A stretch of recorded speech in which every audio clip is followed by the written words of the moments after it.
Hello everyone, आप सबका स्वागत है मेरे चैनल कनेक्ट विद प्लांट में। दोस्तों देखिए, अब हमारी जो बारिश के बाद जो मिट्टी है उसके सारे पोषक तत्व बाहर निकल गए हैं, क्योंकि बहुत ज़्यादा बारिश हुई है। हमें फिर से अपनी मिट्टी को उपजाऊ बनाना है, सोना बनाना है। तो फर्टिलाइज़र के साथ साथ हमें कुछ ऐसे फर्टिलाइज़र भी बनाने हैं जो कि बिना बदबू के और बहुत कम टाइम में और बेहद इफ़ेक्टिव हों। तो आज मैं कुछ ऐसे ही फर्टिलाइज़र पे बात करने वाली हूँ जो सिर्फ ना हमारी मिट्टी की गुणवत्ता को सुधारेगा, बल्कि हमारे जो प्लांट्स हैं उनकी फ्लावरिंग को और फ्रूटिंग को भी बढ़ाएगा। अब देखिए, सब्जी लगाने का टाइम है, हमें सर्दियों की सब्जियां लगानी है। हमें हमारी जो मिट्टी है उसको बहुत ज़्यादा उपजाऊ पोरस बनाना है। तो उसके लिए हमारे जो आज हम बायो एंजाइम जो फर्टिलाइज़र बनाने वाले हैं वो बेहद उपयोगी है। तो चलिए, ऐसा फर्टिलाइज़र जो सिर्फ गुणों की ही खान है, जिसमें सिर्फ गुण ही गुण हैं, तो उसके बारे में आज हम बात करने वाले हैं। देखिए दोस्तों, हम सब्जियां लगाने वाले हैं तो हमें क्या चाहिए? हमें चाहिए कि हमारी जो सब्जियां हैं उन पे जो पेस्ट है उसका अटैक ना हो, और हमें कंपोस्ट का भी काम करे। हमें एक टॉनिक की तरह भी हमारी ज़मीन में काम करे, क्योंकि हमारी जो ज़मीन है बहुत ज़्यादा बारिश के कारण थोड़ी सी उसके पोषक तत्व बाहर निकल गए हैं। और ये जो है हमारे प्लांट्स की जड़ों को भी मजबूत करे, हमारे प्लांट्स की इम्यूनिटी बूस्टर का भी काम करे। तो ऐसा ही जो फर्टिलाइज़र हम बनाने वाले हैं उसके बारे में मैं बताने वाली हूँ कि वो है बायो एंजाइम। बायो एंजाइम जो है वो 3 प्रकार के होते हैं: खट्टा, मीठा और कड़वा। तो मैं आज देखिए, मेरे खेत में ये जो ऑर्गेनिक मौसमी लगी हुई हैं, ये मेरे पास काफ़ी हैं। तो मैंने सोचा कि क्यों न मैं आज इसका फर्टिलाइज़र बना देती हूँ, क्योंकि ये 3 महीने में रेडी होने वाला है। मैंने पहले भी बना के रखे हुए हैं। तो आप यदि चेन बना लेंगे, हर महीने बनाएंगे ना, तो आपको हर महीने बायो एंजाइम रेडी मिलेगा। तो देखिए, यदि मैं इसके गुणों की बात करें कि ये क्यों खास है, तो ये जो है ना, पौधों को तुरंत पोषक तत्व देता है ये। और जो हमारी मिट्टी है ना उसमें अच्छे माइक्रोब्स को बढ़ाने वाला होता है। ये जो है नेचुरल ग्रोथ प्रमोटर है। इसमें जो सिट्रिक एसिड होता है ना, वो पौधों की जड़ों को बहुत ज़्यादा एक्टिव कर देता है। और जब हमारी रूट हेल्दी होंगी तो फिर हमारे प्लांट्स को बढ़ने से कोई नहीं रोक सकता। अब हमें किसकी ज़रूरत है? हमें ज़रूरत है फूल और फल दोनों की। तो ये जो बायो एंजाइम है ये फूल और फल दोनों को बढ़ाने वाला होता है। ये जो है इसका प्रयोग हम अपने पौधों पे क्यों करते हैं? क्योंकि ये जो फ्लावरिंग हार्मोन्स होते हैं ना प्लांट्स में, ये उनको बढ़ाने वाला होता है, कलियों को बढ़ाने वाला होता है। ये हमारी मिट्टी को उपजाऊ तो बनाता ही है, बल्कि उसको पोरस भी बनाता है। तो इस तरह से हमारी जो सोयल है वो हल्की और जो इसमें एयरेशन में कहूँ कि जिसमें हवा पास आसानी से हो जाती है, वैसे बनता है। एक और इसका विशेष गुण है कि ये खाद से 2 गुना काम करता है, डबल काम करता है। ये लिक्विड फर्टिलाइज़र है, इसलिए ये बहुत ही जल्दी हमारे प्लांट्स की जड़ों में काम करता है, हमारे प्लांट्स को अच्छे पोषक तत्व देता है, उसकी इम्यूनिटी को बढ़ाता है, फलों को बढ़ाता है और फूलों को बढ़ाता है। एक इसका सबसे खास गुण मैं बताऊं आपको क्या है, कि जो लोग फ्लैट्स में रहते हैं, जिनके पास जगह नहीं है खाद बनाने की, पत्तों वाले खाद बनाने की, काव डंग कंपोस्ट लाने की, तो वो इसको पूरे 10 मिनट में तैयार कर सकते हैं अपने किचन में खड़े खड़े। उन्हें यदि आपके पास 10 मिनट भी स्पेयर हैं, आपके पास ये सारी चीज़ें अवेलेबल हैं, तो आप 10 मिनट में इस खाद को तैयार कर सकते हो।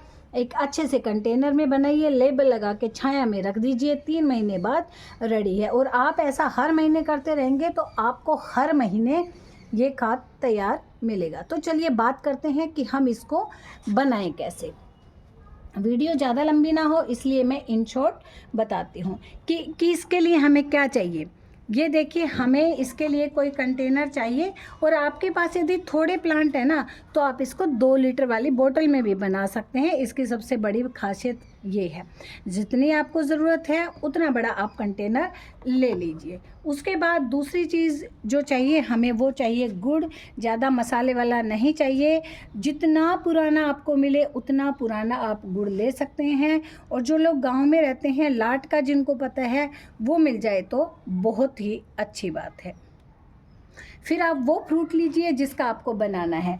मीठा बनाना है तो आप मीठे फ्रूट्स लेंगे, कड़वा बनाना है तो आप कड़वी चीज़ें लेंगे, जैसे करेला लेंगे, एलोवेरा लेंगे या कुछ और। लेकिन आज मैं बात करने वाले हूँ सिट्रिक पर, खट्टे बायो एंजाइम पे। तो खट्टे बायो एंजाइम के लिए मोस्टली हम क्या लेते हैं?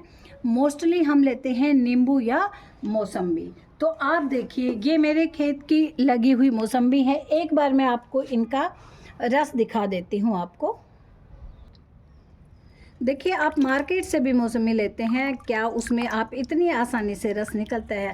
आप ये देखिए, कोई भी पीस निकालिए, आप देखिए इनमें रस देखिए कितनी ज़बरदस्त। ये सब किसका कमाल है? ये बायो एंजाइम का कमाल है, या फिर हम जो फर्टिलाइज़र बनाते हैं। ये देखिए, आप हाथ से ऐसे तो आप नींबू में से भी रस नहीं निकाल सकते, तो इतना रस है मेरी मौसम्बी में। इसके ऊपर मैंने अपनी लॉन्ग वीडियो भी डाली हुई है कि मैंने अपने सारे फ्रूट प्लांट्स भी दिखाए हैं कि किस तरह वो फ्रूट से भरे हुए। आप देखिए, कोई भी पीस देख लीजिए, ये देखिए।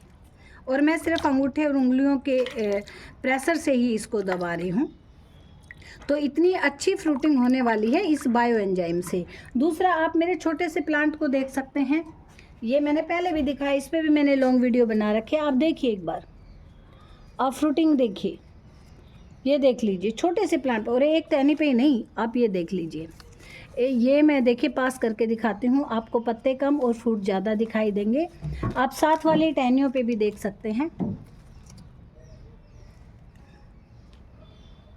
तो इस तरह की फ्रूटिंग चाहिए तो आपको बायो एंजाइम बनाने ही पड़ेंगे। और फिर इसमें आपको मेहनत ही क्या करनी है। कई बार आपके घर में इतने फ्रूट्स आ जाते हैं कि वो बच जाते हैं, तो आप क्यों ना उनका यूज़ करके अच्छा सा बायो एंजाइम बनाएं। इसमें रेशो क्या रखेंगे? 1, 3 और 10।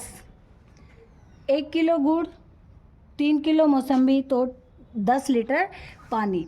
जितना आपको ज़्यादा या कम करना है उसी अकॉर्डिंग आप रेशियो को कम और ज़्यादा कर लेंगे। अब आपको देखिए सावधानी क्या रखनी है, इनको इसमें आपको डाल देना है, ये अपने आप गल जाएंगी।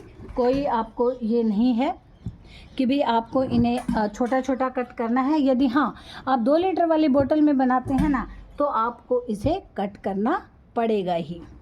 इस तरह से आप इसमें डाल देंगे और गुड़ डाल देंगे। मैं डालती रहूँगी। पानी मैंने इसमें ऑलरेडी पहले डाला हुआ है इसके रेशो के हिसाब से। ये सारी चीज़ें अपने आप इसमें मेल्ट हो जाएंगी। और आपको अब सावधानी क्या रखनी है ये मैं आपको बताने वाली हूँ।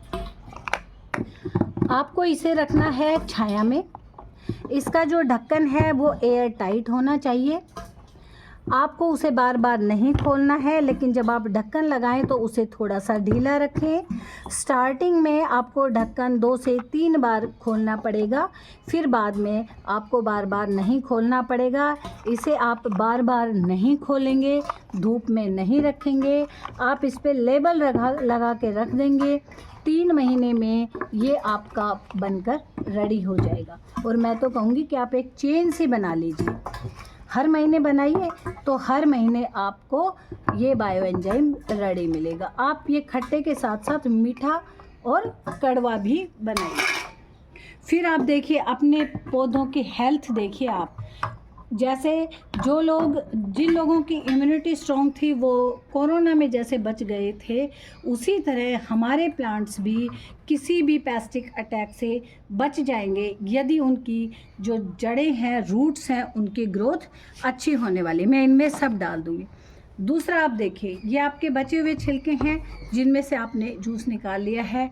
इनको आप अपने कंपोस्ट बिन में भी डाल सकते हैं, ज़मीन में डाल सकते हैं, इन्हें सुखा के इनका चूरा बना के भी प्रयोग कर सकते हैं। तो है ना आम के आम और गुठलियों के दाम वाली बात।